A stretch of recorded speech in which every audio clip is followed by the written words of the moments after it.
Does God exist? 20 दिसंबर के बाद से यह सवाल इस कदर चर्चा में आया, हर कोई इसकी बात कर रहा है। दिल्ली के कॉन्स्टिट्यूशन क्लब में हुई तगड़ी डिबेट, जो 3 दिन बाद भी टॉक ऑफ द टाउन बनी हुई है। क्योंकि डिबेट जिस मुद्दे पर हुई वो कोई छोटा मोटा मुद्दा नहीं, बल्कि अरबों खरबों करोड़ लोगों की आस्था से जुड़ा है।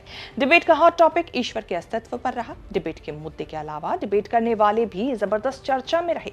ईश्वर के अस्तित्व के मुद्दे पर पक्ष विपक्ष से बोलने वाले दोनों ही मुस्लिम धर्म से थे, इसीलिए ये मुद्दा ज्यादा गरमाया। एक तरफ मशहूर गायक और गीतकार, नास्तिक होने का दावा करने वाले जावेद अख्तर, और दूसरी तरफ इस्लामिक स्कॉलर मुफ्ती शमाइल नदवी। अब तक आपने जावेद अख्तर के बारे में खूब सुना होगा, लेकिन इस बहस से मुफ्ती शमाइल नदवी का नाम जबरदस्त चर्चा में आया। ऐसे में पुराने धुरंधर जावेद अख्तर के ईश्वर के अस्तित्व को लेकर दिए गए बयान और उनके तर्क वितर्क जबरदस्त चर्चा में है। क्या है पूरा मामला? कैसे ईश्वर के बच्चों का जिक्र करके जावेद अख्तर हुए जबरदस्त वायरल? कैसे मुफ्ती शमाइल नदवी को दिए तगड़े जवाब? कैसे सरकार की खुलकर आलोचना करने वाले जादू यानी जावेद अख्तर ने पढ़ाया कई लोगों को बढ़िया पाठ? कैसे शबाना आजमी से हुआ प्यार? क्यों टूटी सलीम जावेद की दोस्ती? बताएंगे चर्चा चेहरा के इस एपिसोड में, तो बने रहे वीडियो के आखिर तक। नमस्कार, मैं हूं कीर्ति और आप न्यूज तक पर देख रहे हैं चर्चा चेहरा। मशहूर शायर, गीतकार और नास्तिक, खुद को कुछ इसी अंदाज में पेश करना चाहते हैं जावेद अख्तर, और पसंद भी करते हैं। जावेद हर उस मुद्दे पर बोलते हैं जिस पर बोलना जरूरी है। शायद इसीलिए ही उन्हें हिंदू और मुस्लिम दोनों के कट्टरपंथी लोगों का निशाना बनना पड़ता है। अब एक बार फिर चर्चा में है, क्योंकि ईश्वर के अस्तित्व पर जो उन्होंने बोला वो जबरदस्त तरीके से वायरल है। जावेद अख्तर ने मुफ्ती शमाइल नदवी की बात का तर्क देते हुए कहा कि अगर ईश्वर दयालु, सर्वशक्तिमान और सर्वव्यापी है तो दुनिया में इतनी हिंसा क्यों है? उन्होंने गाजा युद्ध का जिक्र करते हुए कहा कि वहां 70,000 से ज्यादा फिलिस्तीनी मारे गए हैं। ऐसे में दयालु और सर्वशक्तिमान ईश्वर की बात समझ से परे है। उन्होंने तंज कसते हुए आगे कहा कि इसके मुकाबले हमारे प्रधानमंत्री बेहतर हैं, कम से कम कुछ तो ख्याल रखते हैं। धर्म के नाम पर होने वाली हिंसा की बात करते हुए जावेद अख्तर ने पूछा कि आखिर ऐसा कौन सा ईश्वर है जो बच्चों को बमबारी में मरने देता है? अगर वो मौजूद है तो ऐसा कौन होने देता है? तो उनके होने ना होने से कोई फर्क भी नहीं पड़ना चाहिए। वो कादर मुतलक है, जिसकी मर्जी के बगैर पत्ता भी नहीं हिलता, ओमनीपोटेंट है। ये दुनिया चल कैसे रही है और इस दुनिया का हाल क्या है? 45,000 बच्चे जो 10 साल की उम्र से कम थे वो गाजा में मरे। भूख से काला हांडी में बच्चे मरते हैं और डिप्थेरिया से मरते हैं। डिप्थेरिया अजीब मर्ज है, गले में जाली बनना शुरू होती है, बच्चा नीला हो जाता है, गरीब का बच्चा, इसलिए कि उपास ये कादर मुतलक है जो चाहे कर दे। इससे आप दुआएं मांगते हैं हमारी ये काम कर दे वो कर दे, तो इसका मतलब डे टू डे लाइफ में वो इंटरफेयर करता है और ये देख रहा है वो। अगर वो वाकई भी है फॉर डिस्कशन से, तो मैं जब दुनिया देखता हूं तो मेरे दिल में उसके लिए कोई इज्जत नहीं पैदा होती। ये क्या कर रहे हो तुम पूरे ऑल पावरफुल हो, ओमनीपोटेंट हो, ओमनी प्रेजेंट हो। तुम तो वहां गाजा में रहे होगे ना, तुम हर जगह हो। तुम देख रहे थे कि बच्चे की कैसे धज्जियां उड़ रही, तुम देख रहे थे और तुम चाहते हो मैं तुम्हारी परस्तिश करूंगा, तुम हो भी।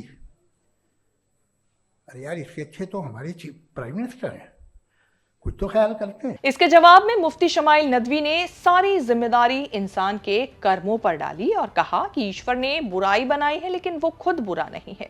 जो लोग अपनी स्वतंत्र इच्छा का गलत इस्तेमाल करते हैं वही इसके लिए जिम्मेदार भी हैं। हिंसा ईश्वर की मंशा नहीं, बल्कि इंसानी चुनाव का नतीजा है। शमाइल के जवाब और उनके हाजिर जवाबी से वो सोशल मीडिया पर ट्रेंड करने लगे।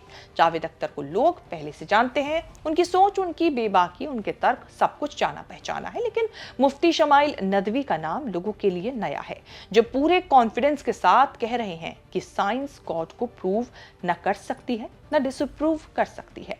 शमाइल का कहना है कि विज्ञान के पास ऐसे तरीके मौजूद ही नहीं है जिनके जरिए ईश्वर के अस्तित्व को प्रमाणित किया जा सके या अप्रमाणित किया जा सके।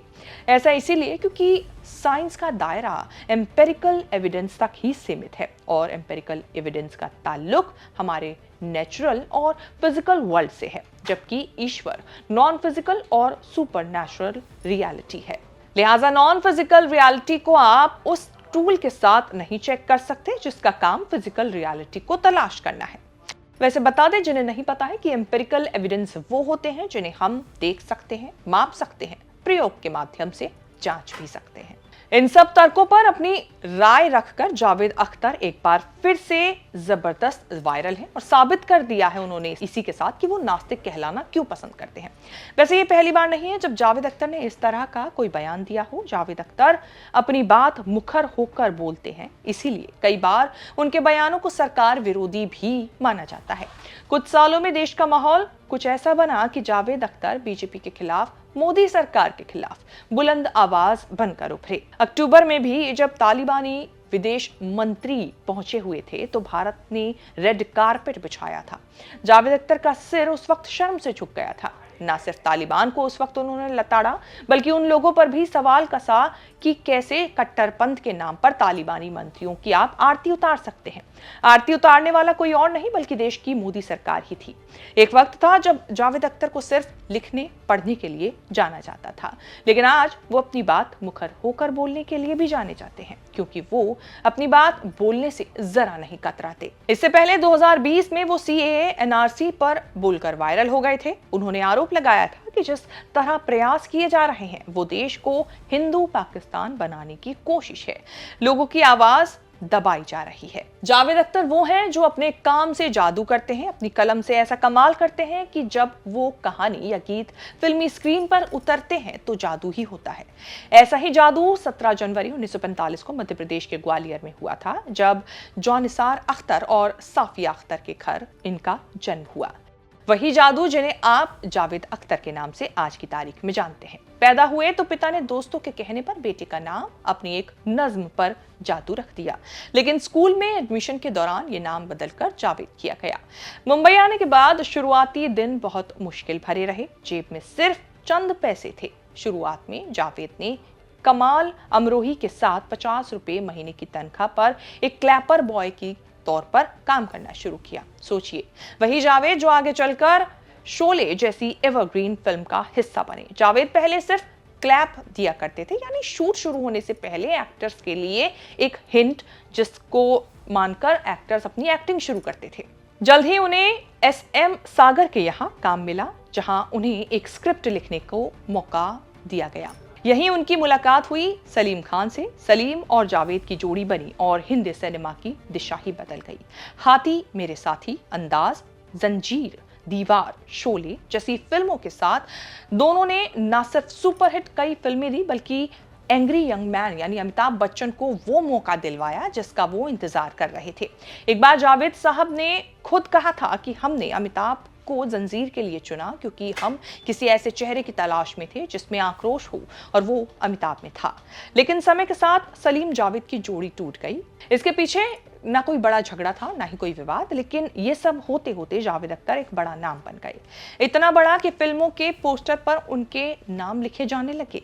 ऐसे ही एक दिन जावेद अख्तर शबाना आजमी की फिल्म स्पर्श देखकर उनके फैन हो गए।